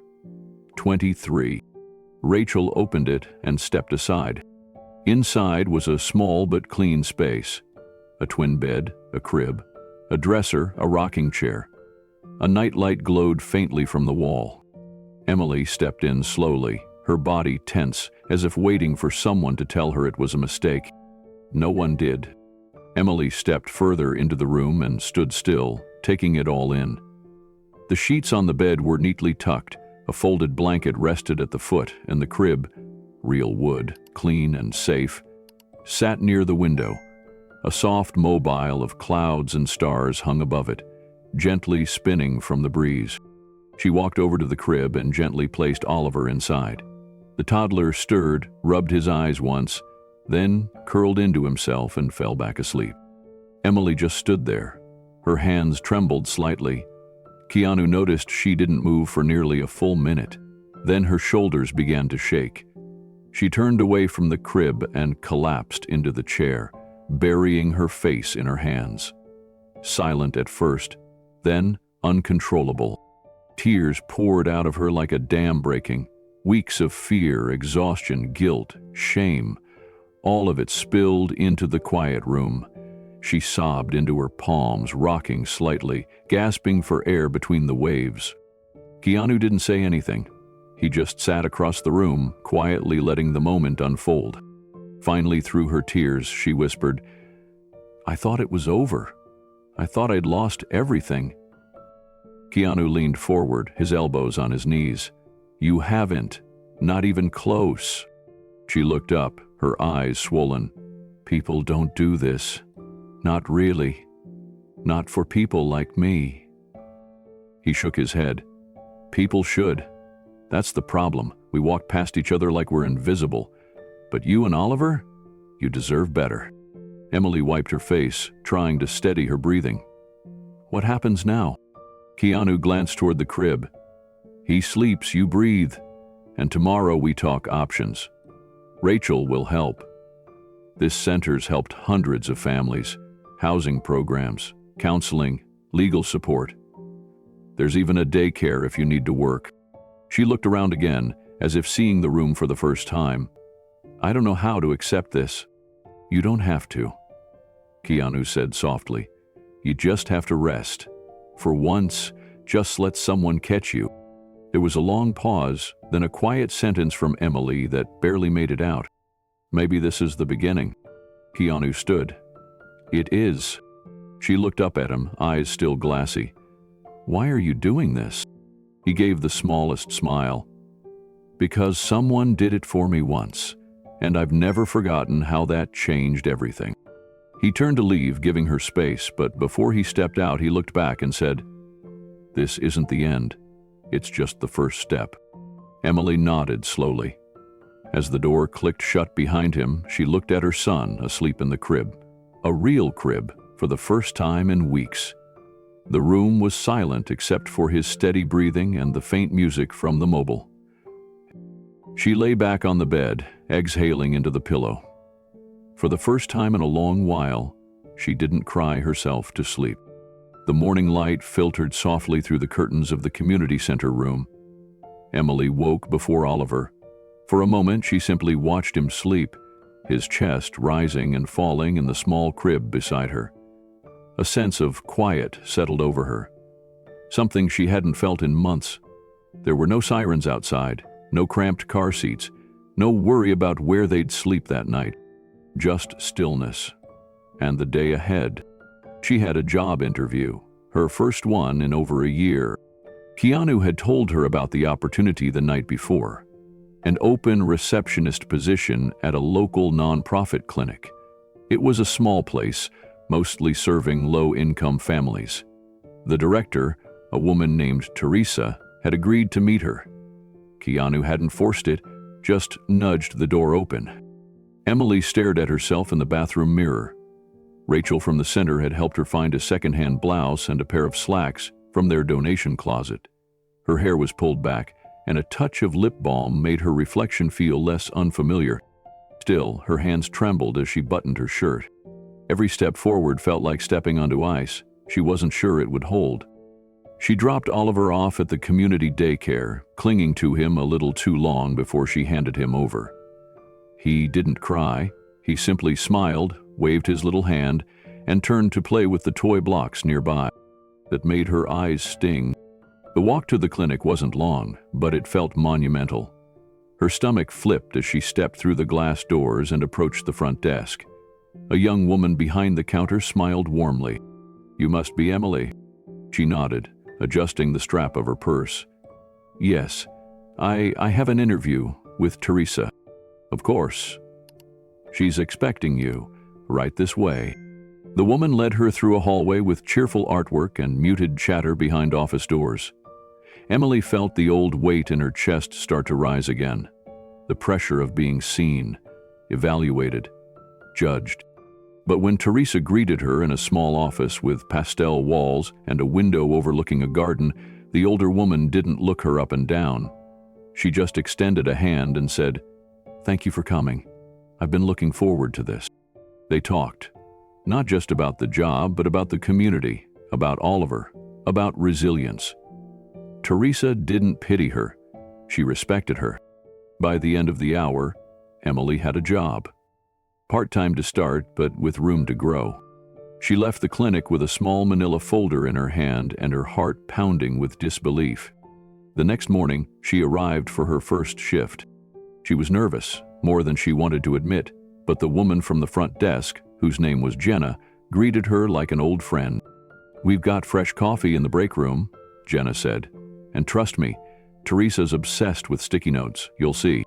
Emily smiled, for real this time. Not the strained kind she'd been practicing for months. A real, shy, uncertain smile. Like something new learning how to grow. The first hour passed in a blur of paperwork, phone calls, and trying to figure out where everything was kept. Emily fumbled a few things. She forgot how to transfer a call once, and she mixed up 2 patient folders. But no one scolded her. Jenna just leaned over, fixed it with a smile, and whispered, "Happens to everyone. You're doing fine." By mid-morning, she began to relax into the rhythm. Her fingers moved a little faster across the keyboard. Her posture straightened. When a mother with 2 toddlers came in needing help, Emily greeted her gently, remembering her own recent exhaustion. She offered water, asked about their day, and guided them to the waiting area. As the mother sat down and mouthed a quiet, "Thank you," something inside Emily shifted. This job wasn't just a paycheck. It was a bridge back to herself. Meanwhile, Keanu sat across the street in his parked car, hidden behind tinted windows. He had no intention of being seen. He wasn't here to take credit. He just needed to know she was okay. From where he sat, he could see the front entrance of the clinic and the bright welcome banner flapping slightly in the breeze. And then, through the glass doors, he saw her. Emily stood behind the reception desk, answering the phone. She laughed at something Jenna said. Her shoulders were relaxed, her smile unguarded. She looked like someone who belonged. Keanu leaned back and exhaled. It was a quiet breath, almost a sigh of relief. She was finding her way. He thought back to that first night in the parking lot, when she'd clutched Oliver like armor and refused his help. He remembered the motel room and how she'd cried on the bed, not from pain, but from the shock of comfort. And now, just days later, she was here, at a desk, in a clinic, offering others the kindness she'd fought so long to receive. It reminded him of something he'd once read, that healing didn't come in lightning bolts. It came in moments like this, in coffee cups and warm greetings, and safe rooms with cribs. Keanu didn't stay long, just enough to be sure. He sent a quick text to Teresa.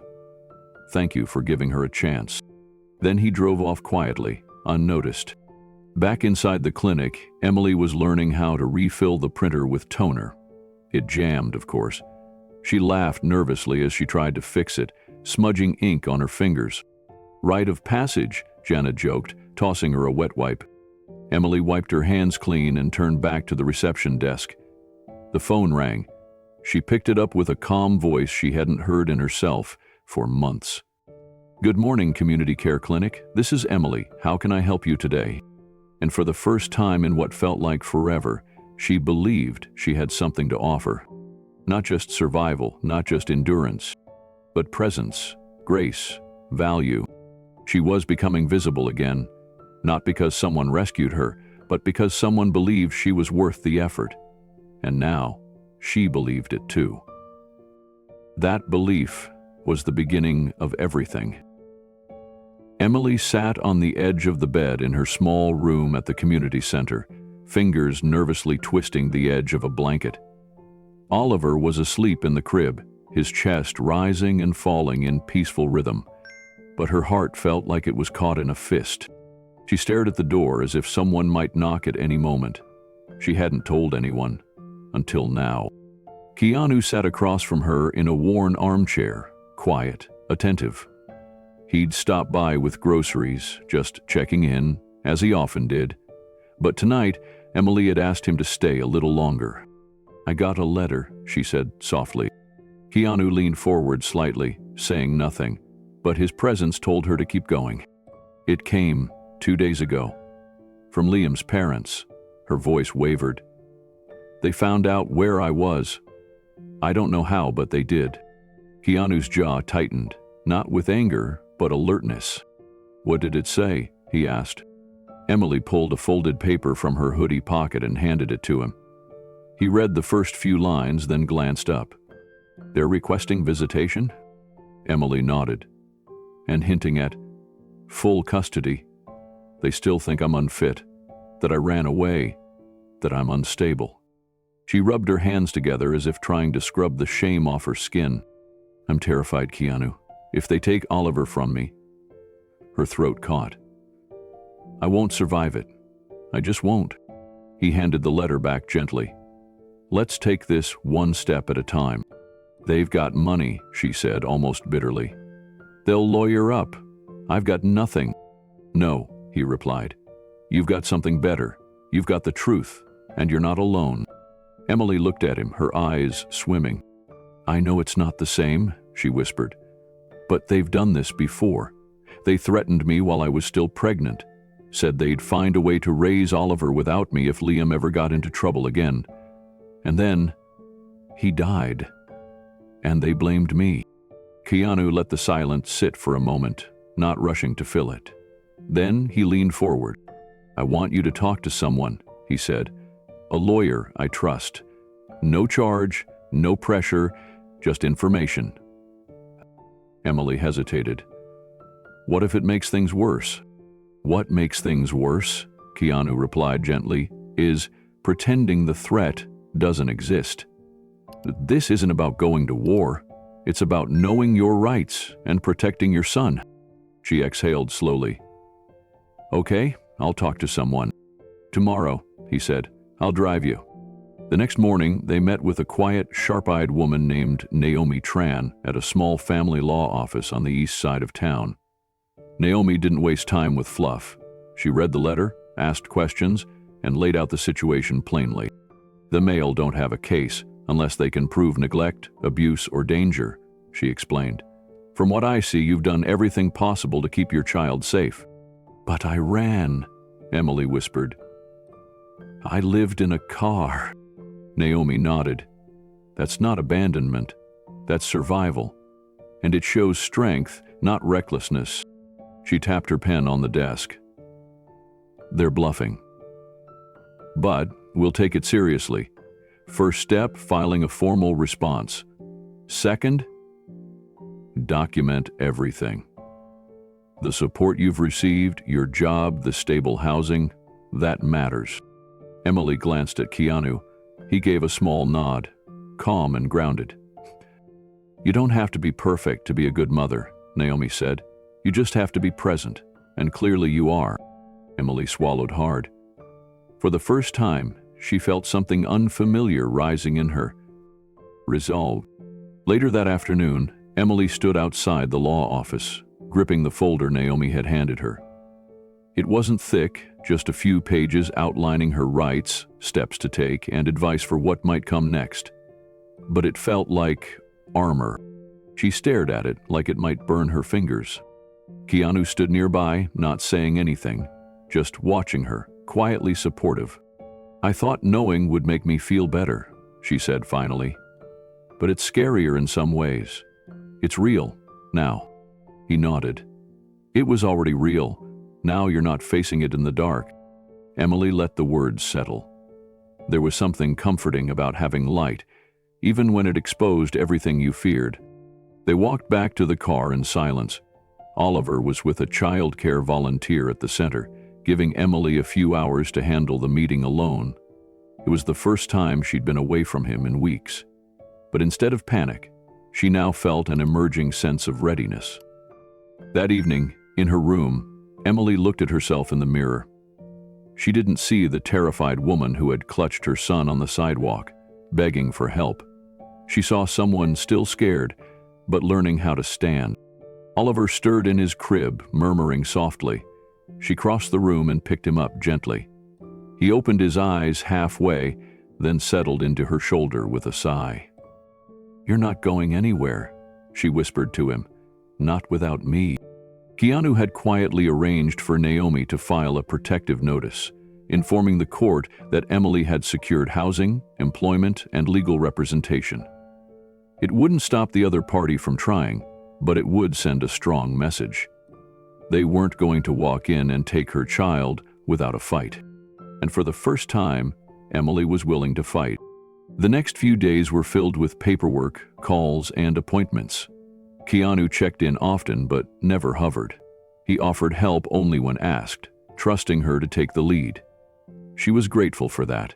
He wasn't trying to save her, he was walking beside her. At one point, she caught him smiling from the corner of the room while she filled out forms. "What?" she asked. "You look like someone who's remembering who she is," he said. Emily laughed a little, surprised by the warmth in his voice. "I don't think I ever really knew," she replied. "You're learning," he said, "and that's braver than pretending you always did." That night, she wrote something in her journal for the first time in years. "May not win everything, but I'm not running anymore." The test wasn't over. It might even get harder, but something had shifted. She wasn't just protecting Oliver anymore. She was standing up for herself, and it felt like the beginning of everything. The days grew warmer. With spring came small but steady changes that transformed Emily's life, from survival to something she hadn't dared hope for, stability. She now had a rhythm. Mornings began early with Oliver's gentle wake-up calls, his tiny hand patting her cheek, his giggle chasing away any lingering dread from the night before. She would make him a simple breakfast in the kitchenette at the center, dress him in donated but clean clothes, and walk him to daycare a few blocks away. Her job as a receptionist at the local community clinic was still new, but each day added another layer of confidence she hadn't known she could rebuild. She memorized schedules, greeted patients with warmth, and learned how to diffuse tension with compassion. The staff, many of whom had been wary at first, now included her in lunch breaks and inside jokes. Emily still wrestled with imposter syndrome, but it softened under the light of acceptance and consistency. But the real change didn't come from the job or even the structure. It came from something quieter. Purpose. One evening, after her shift ended, she lingered at the community center. She wandered into the kitchen where she saw another young mother, maybe 19, nervously preparing a bottle for her screaming infant. The girl was crying too, her hand trembling so hard the bottle slipped. Emily didn't hesitate. She walked over, gently caught the falling bottle before it hit the floor, and knelt beside the girl. "It's okay, you're okay," Emily whispered, repeating the same words Keanu once said to her. The girl broke down, clinging to Emily like a drowning swimmer clings to a life raft. In that moment, Emily wasn't just surviving anymore, she was helping, and it lit something inside her that had gone cold for far too long. That night, Emily signed up to volunteer at the center. She started small, sorting clothes, labeling baby formula, organizing donated toys. But soon, she found herself drawn to the women, not just out of obligation, but because she saw herself in their eyes. The quiet shame, the bone-deep fatigue, the desperate love that made them rise again each morning despite everything. She began spending a few hours after work each day sitting with them in the lounge, offering a warm ear, a kind word, a shared story. Sometimes she said nothing. Just being there was enough. By the second week, the center's director, Grace, took her aside. "You've become the woman others are starting to lean on," Grace said gently. "You should know that." Emily smiled, tears in her eyes. She didn't say it aloud, but the words echoed inside her chest. "Maybe I am strong." One afternoon, as Emily folded freshly laundered clothes in the donation room, she heard soft footsteps behind her. She turned and froze for a beat. Keanu stood in the doorway, holding a small duffel bag and wearing that familiar, soft smile. His presence always seemed to carry both calm and purpose. "Thought I'd drop these off," he said, raising the bag slightly. "A few things Luna outgrew, still in great shape." Emily walked over to take the bag from him, but he paused before handing it over. "Actually," he said, "I was hoping to see how you were doing. Really doing." Her eyes filled before she could answer. It had been weeks since they'd spoken privately. She'd seen him in passing, at board meetings, dropping off supplies, but they hadn't sat down, just the two of them, since those desperate nights in winter. She nodded and led him to the back courtyard, where benches curved around a garden just beginning to bloom. They sat in silence for a moment, watching two toddlers chase bubbles under the watch of a young volunteer. Then Emily spoke. "I didn't think I'd make it here, not just the job or this place. I mean, this version of me, this part of the story." Keanu's gaze was steady, encouraging. "I'm still afraid sometimes," she admitted. "Afraid I'll wake up and it'll all be gone, that I'll mess it up, that someone will knock on the door and take Oliver." Keanu looked down, his voice gentle. "Fear doesn't mean you're failing. It means you still care. And it means you're still growing." She nodded slowly, letting the words settle. "I come here every week," Keanu said after a moment, "and I hear your name more and more, not because you needed help, but because you're the one offering it now." He looked over, his voice low but firm. "You're already stronger than you know." Emily swallowed hard. That line hit something deep, not just because it was true, but because for the first time in a long time, she believed it too.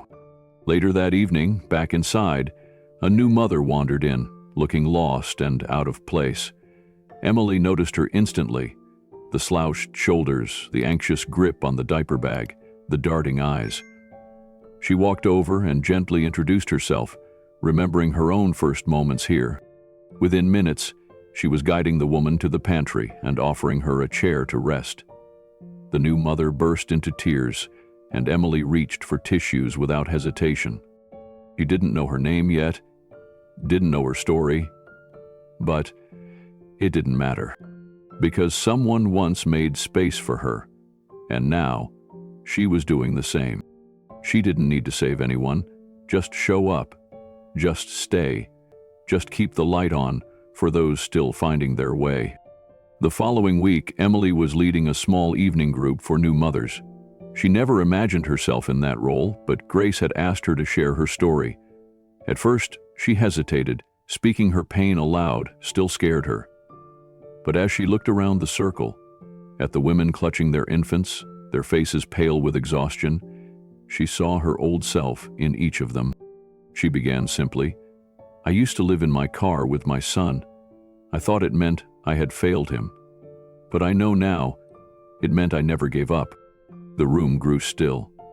One by one, women nodded, some with tears in their eyes. The honesty cracked something open, and soon they were all sharing bits of stories, confessions, quiet laughter between the tears. Emily listened, responded, encouraged. She had become what she once longed for, a safe place. At the end of the session, as the mothers left, Keanu slipped in quietly through the doorway. He had watched from the hall, unseen. When the last mother left, he walked over, eyes shining with quiet pride. "You've changed this place," he said. Emily shook her head, smiling through her tears. "No, this place changed me." Keanu leaned closer, his voice steady. "Both can be true." In that moment, Emily realized something profound. She wasn't just surviving anymore. She was living, giving, and creating hope for others. And for the first time, she no longer doubted she was exactly where she was meant to be. It started with a photo, blurry, taken from across the street. Keanu had just stepped out of the community center after one of his quiet visits to see how Emily and Oliver were doing. A teenager walking past had noticed him and snapped a quick shot. The caption read, "Pretty sure I just saw Keanu Reeves walk out of the West Side Community Center." No tags, no context. But the internet didn't need much. Within hours, Reddit threads lit up with speculation. By the next morning, local news ran a segment about a mystery celebrity doing unpublicized charity work. Then the tabloids caught on. The photo went viral. Someone who used to volunteer at the center recognized Emily and remembered her story. She messaged a blogger who published a heartfelt post. Keanu Reeves quietly helped a homeless mother rebuild her life. Now, she's helping others. Though it didn't mention Emily by name, it painted enough of a picture for online sleuths to dig deeper. Emily's phone buzzed non-stop the next day. Calls from unknown numbers, messages from strangers. Even the center received media inquiries. One reporter showed up unannounced. Grace pulled Emily aside during lunch, holding her shoulders gently. "We're going to protect you. If you don't want to speak to anyone, we'll make that clear. But I think you should know." "This story is inspiring people." Emily nodded slowly, overwhelmed. Her first instinct was to run again. She didn't want to be a headline, a charity case, or a symbol.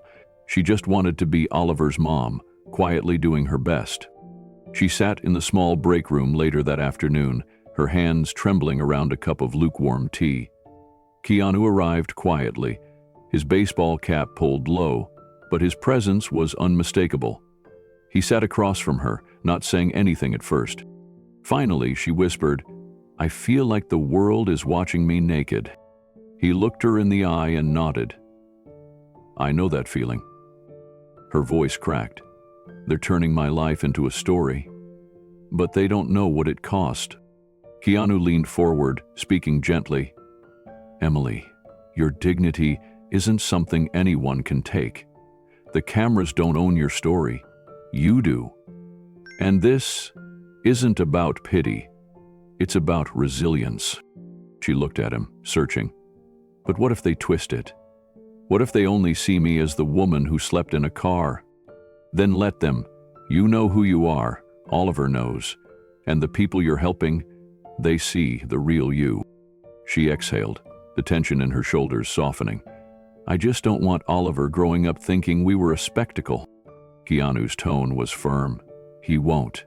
He'll grow up knowing his mother is brave, and one day, when he reads about all this, he'll see how strength can bloom from the hardest places." Emily wiped her eyes, nodding slowly. "I'm scared." "That means you're still protecting something precious," Keanu said. "That's not weakness. That's love." Later that evening, the community center's inbox began filling with donation offers. Some were small, $10, $20, from anonymous supporters. Others came from businesses and influencers who had caught wind of the viral story.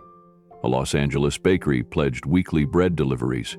A children's clothing brand sent a shipment of warm jackets and shoes. A tech company offered to refurbish the center's computers. Grace stared at her screen in disbelief. She called Emily into her office. "You may not realize it yet, but you've become a spark." Emily hesitated at the door. "I didn't ask for attention. I don't want to be famous." Grace smiled softly. "This isn't about fame. It's about momentum. People needed a reason to care, and now they've found one. You're not the story of a victim, Emily. You're the story of someone who got back up. and people are moved by that. Emily sat down slowly, still wrapping her mind around it. Outside the window, she could see Oliver playing with blocks beside a toddler he'd grown fond of. For the first time in weeks, he looked completely at peace. She didn't want to risk disrupting that again, but she also realized something had shifted. People weren't whispering behind her back anymore. They were reaching out. That weekend, Keanu returned, not with cameras, not with press, but just himself and a bag of food he'd picked up from a diner nearby. He handed it off to one of the kitchen volunteers, then helped mop the main hallway without fanfare. Emily walked in mid-shift and saw him wiping down a window ledge. You know, the center's volunteers aren't required to be global movie stars. He grinned without looking up. That's good, because I'm terrible at promotion. They shared a laugh, one of the first truly light moments since the media buzz began. It felt oddly normal, strangely grounding. Over the next few days, Emily fielded messages from other single moms who had read the article or seen clips on TV. Some asked how to find shelter. Others just wrote, "Thank you for surviving. You give me hope." She responded to everyone. One mother wrote from Detroit, "My son and I have been in a shelter since February. I saw your story and it helped me get through a bad night. Just knowing someone out there made it through." Emily wrote back instantly, "You're not alone. Keep holding your son close. That love is your compass. You'll find your way." It struck her how full circle everything had become. Just weeks ago, she was the one searching for a lifeline in the dark. Now, somehow, her voice was doing for others what Keanu's had once done for her. At the next community dinner, Grace took the mic and looked around at the packed room. She spoke with warmth and conviction. None of this is about celebrities or headlines. It's about what happens when we show up for one another. And thanks to a brave young mother in this room, people all over the country are being reminded of what community really means. Emily lowered her head shyly, but Oliver clapped from her lap, his tiny hands smacking together with innocent pride. Keanu caught her eye from across the room and gave a small, knowing nod. The story was no longer just hers. It belonged to the people it had touched. Emily stood a little taller that night, not because the world had noticed her, but because she had finally remembered her worth. And now, others were remembering theirs too. The air in Emily's new apartment smelled faintly of cinnamon and warm bread. It wasn't much, just a modest two-bedroom with second-hand furniture and light that filtered through thin white curtains. But to her, it was a palace. It had taken months of saving from her receptionist job, careful budgeting, and the support of the community center. But finally, she had her own space. A place that didn't carry the chill of temporary shelter, a place where Oliver could sleep safely every night. The table was set with two mismatched plates, a chipped glass for water, and a tiny flower in a repurposed spice jar. Keanu would be arriving soon. It was the first time she had invited him over, not because she didn't want to, but because she had wanted to wait. Wait until it felt like hers, until she could offer something back. Oliver sat in his booster seat at the small table, banging a plastic spoon with toddler glee, his face smeared with applesauce. Emily smiled as she wiped his chin. She remembered nights when she hadn't known where they would sleep, nights when her arms trembled with fear. But tonight, she felt something completely different. She felt still. She felt home. A soft knock at the door. She opened it to find Keanu standing there with a humble smile and a bag in hand. "I brought dessert," he said simply, holding up a small box from a nearby bakery. She grinned and stepped aside. "You're just in time." Keanu looked around the apartment. His eyes lingered not on what was lacking, but on the small signs of life. Oliver's crayons on the floor, the drawings taped to the fridge, the tiny bookshelf stacked with bedtime stories. His smile deepened. "This place feels real," he said. "It is," Emily replied, "for the first time in a long while." Dinner was simple: baked chicken, roasted vegetables, and rice. Nothing extravagant, but lovingly made. Emily had spent the afternoon cooking, not because she wanted to impress Keanu, but because it meant something to nourish someone who had nourished her soul. As they sat and ate, the room was filled not with noise, but gentle conversation, the occasional giggle from Oliver, and the quiet joy of being seen. She had rehearsed what she wanted to say all week, but when the moment came, the words caught in her throat. Still, she leaned forward, placed her hand lightly on the table, and looked him in the eye. "I'll never forget what you did for us," she said softly. "You gave me my life back." Keanu looked at her for a long moment, his expression gentle but unwavering. No, he said. "You gave it back to yourself. I just walked beside you." Emily's eyes shimmered, and for a second, she didn't speak. She simply nodded, letting the truth of his words settle into her chest like a quiet flame. It wasn't false modesty on his part. She had come to know Keanu well enough by now to recognize when he meant something deeply, and in that moment, she did see it. He hadn't saved her. He had reminded her that she was still capable of saving herself.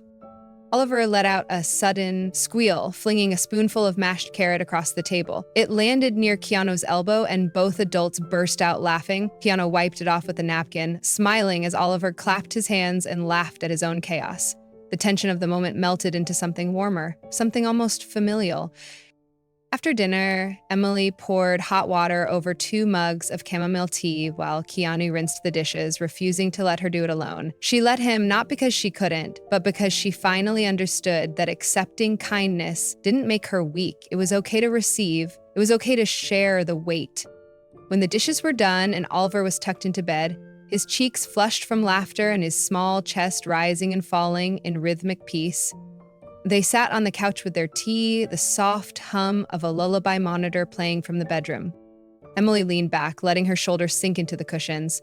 "You know," she said, "there was a time when I couldn't even imagine this. Not just the apartment or the job, but the peace. I used to think I didn't deserve it." Keanu didn't rush to respond. He let her speak, giving space to the weight in her voice. "I'd look at mothers who had everything together, who weren't running from anything, who hadn't made mistakes, and I'd think, maybe I'm just broken. Maybe Oliver would be better off with someone else." Keanu shook his head slowly. "The world doesn't need perfect mothers. It needs real ones. And you're one of the strongest I've ever met."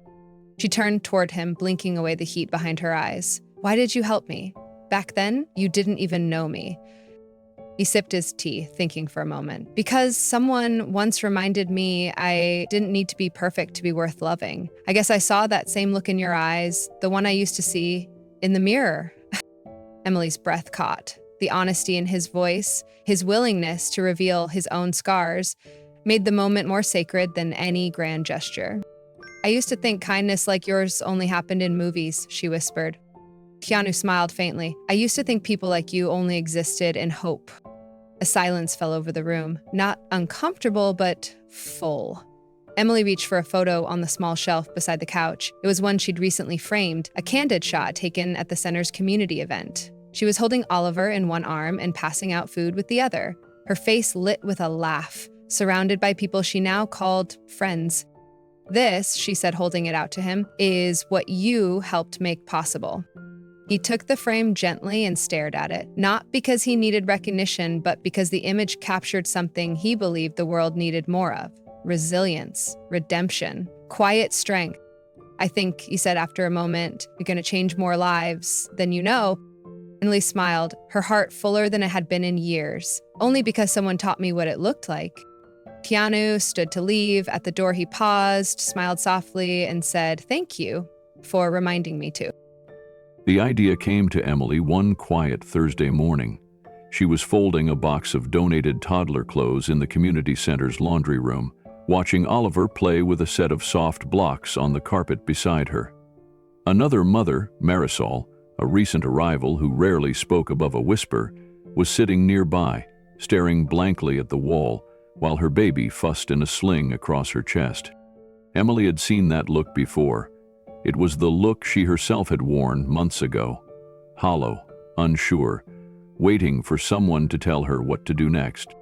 Instead of offering advice, Emily did something different. She sat beside her, offered a warm cup of tea, and simply asked, "What's the hardest part today?"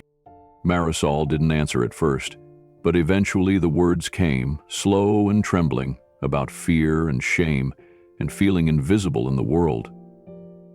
Emily didn't try to fix it, she just listened. That night, she approached Linda, the center's director, with a small idea. What if they held a weekly circle just for mothers?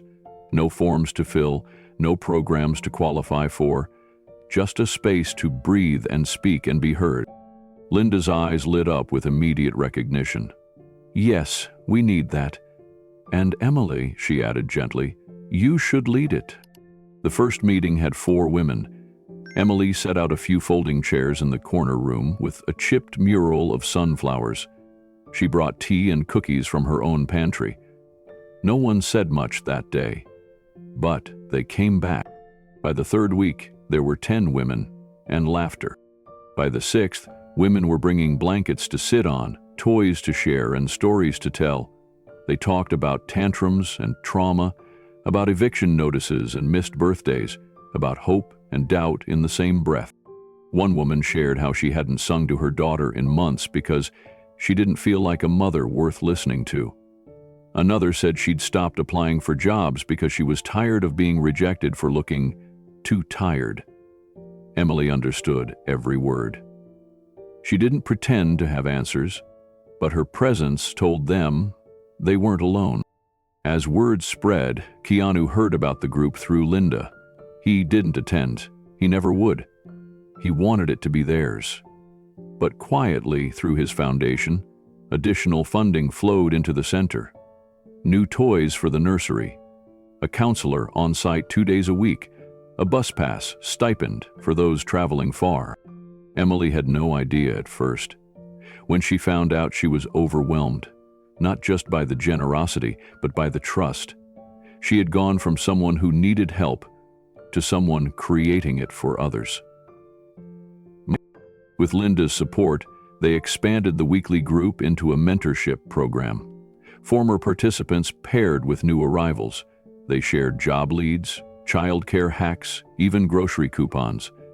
The women began leading workshops, resume writing, cooking on a budget, navigating housing paperwork, not as victims of circumstance, but as experts of survival.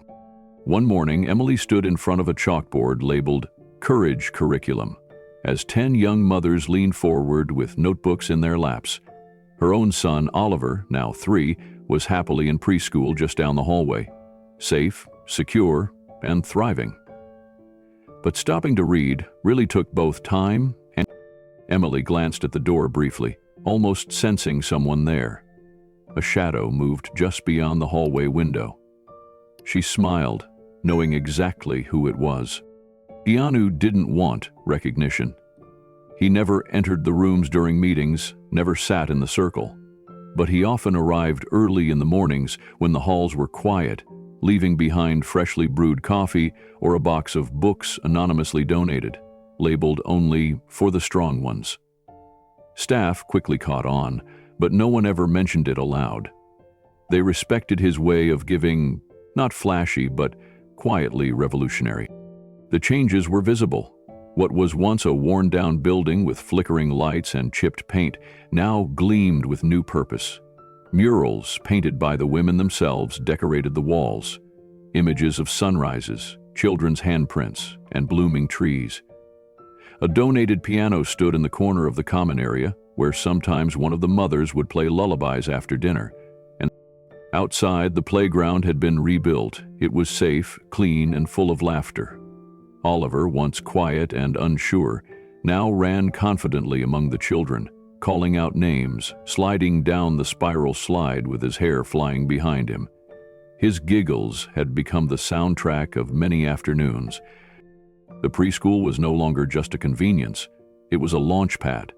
With new resources and staff, it prepared the children emotionally and intellectually, creating stability where there had once been only chaos. Parents could go to job interviews or attend classes knowing their kids were cared for and learning. But it wasn't just the facility that transformed. It was the people. Women who once sat in silence now stood at podiums, giving speeches about overcoming odds. One of them, Tasha, got hired by a local nonprofit as a family advocate. Another, Rachel, began tutoring GED students and encouraging others to finish school. Emily watched all of this unfold with a sense of awe and quiet pride. She never claimed credit. She simply kept showing up, week after week, offering a listening ear, guiding with compassion, and leading without ever raising her voice. Her greatest reward wasn't applause. It was watching someone like Marisol come alive again, speaking with confidence and laughter. Late one evening, after the final support group meeting of the month, Emily walked the hall to check on Oliver, who had fallen asleep in the reading nook. His favorite book lay open beside him. She tucked a blanket over him and turned off the light. As she stepped back into the hallway, she found Keanu standing by the donation board, his eyes scanning the colorful notes pinned there. Each note represented a small act of kindness or a goal achieved. Everything from "got the apartment" to "laughed again." "You did this," Emily said softly. Keanu shook his head. "No, you did." She walked closer, her voice steady. "Maybe. But you believed in me when I couldn't believe in myself, and you stayed. That changed everything." Keanu looked toward the hall, where distant laughter still echoed from a late-night cleanup crew. He smiled gently. "Sometimes all someone needs is a safe place to grow. You created that. You became that." Outside the windows, the streetlights glowed. A breeze moved through the curtains. The center, once just a shelter, now pulsed with life, resilience, and a future reborn. There's something sacred about a quiet morning in the park. The breeze carried the scent of dew-kissed grass, and the sunlight filtered through the branches above like a soft blessing. Keanu walked slowly, his hands in his jacket pockets, beside Emily and Oliver. The little boy skipped ahead, chasing a leaf dancing in the wind, his laughter piercing the silence like a song. Emily glanced over at Keanu and smiled. No words were needed between them. Everything that had to be said had already been shared, through actions, through small moments, through presence. They reached a wooden bench near the duck pond and sat down. Oliver crouched by the edge, watching the ripples, spread from a curious mallard's feet. Keanu exhaled slowly. Sometimes the smallest act, seeing someone, really seeing them, can change everything. That's what he had come to believe. And Emily? She was the living proof of it. She once thought she was invisible, a single mother clinging to survival, afraid to look people in the eye, convinced that the world had stopped caring. But she was wrong. She wasn't invisible. No one is. Keanu watched her now as she tilted her face toward the sunlight, her shoulders relaxed, her eyes calm.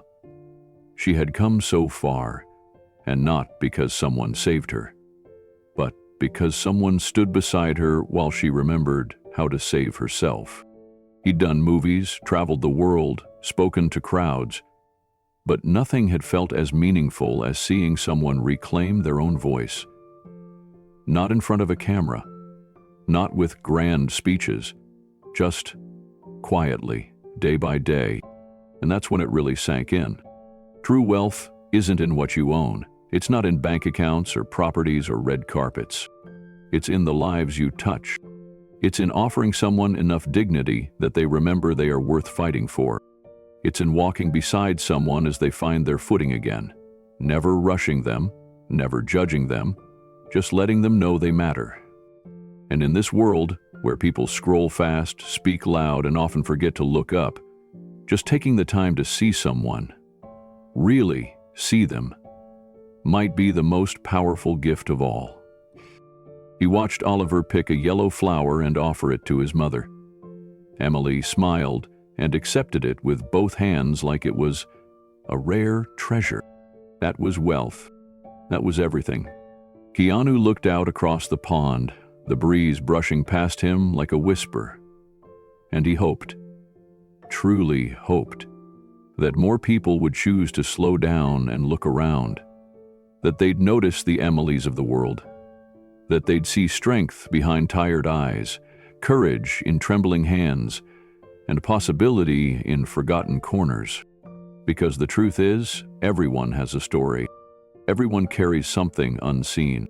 And sometimes all it takes to rewrite that story is kindness. Later that afternoon, Keanu stood beside a small memorial stone near the playground. It had been placed by the community center, a quiet tribute to second chances. Inscribed on it were the words, "Seen, heard, lifted." He read it once more, then looked up to see Emily approaching with Oliver in her arms. The little boy's head rested on her shoulder, his eyelids heavy from a long day of running, playing, and laughing. Emily stood beside him, the weight of her son pressed gently against her, and whispered, "It's beautiful. I didn't know they added that." Keanu nodded. It felt right. They stood there in peaceful silence, watching as a few mothers passed by with strollers, chatting softly, waving hello. One of them called out to Emily, thanking her for the workshop she'd led that morning. Emily nodded with a quiet smile, still not used to being the one people turned to for support. Keanu turned to her. "You know, I think you're changing more lives than you realize." Emily looked at him, a flicker of humility in her eyes. "I'm just trying to give what I was given." He smiled. "And that's how it keeps going." They continued walking, Oliver now dozing off in Emily's arms. The sky above shifted into soft lavender hues, the day gently folding into dusk. And for a moment, it felt like the whole world had slowed down to breathe. That's the power of presence. That's the power of noticing. When people talk about miracles, they often expect thunder, light, something grand. But Keanu had come to believe that the real miracles are quieter. They come in moments like this. A child sleeping safely, a mother finding her footing, a community growing stronger, one act of kindness at a time. And now, to those watching, those listening, if you've ever felt invisible, overlooked, or unheard, this is your reminder. You matter. There is no such thing as a small story. Yours is important, and someone out there is waiting to hear it. Maybe you're Emily. Maybe you're the one who just needs someone to walk beside you for a while. Or maybe you're Keanu in this story, someone with the power to reach out, to see, to lift. Either way, the world needs your heart. So here's the invitation. If this story moved you, if it reminded you of a time someone helped you, or if you've ever reached out to lift someone else, we'd love to hear your incredible story. In the comments below, share your story of resilience, of kindness, of hope. Have you ever seen someone and chosen to act? Have you ever been helped when you thought no one saw you? Or maybe you're right in the middle of your own journey right now. Whatever your story is, we welcome it. Because every time someone shares the light, another corner of the world gets brighter. Thank you for walking with us through this journey. And remember, the smallest act of seeing someone, truly seeing them, can change their life. And yours? Type "I see you" in the comments if this story touched your heart.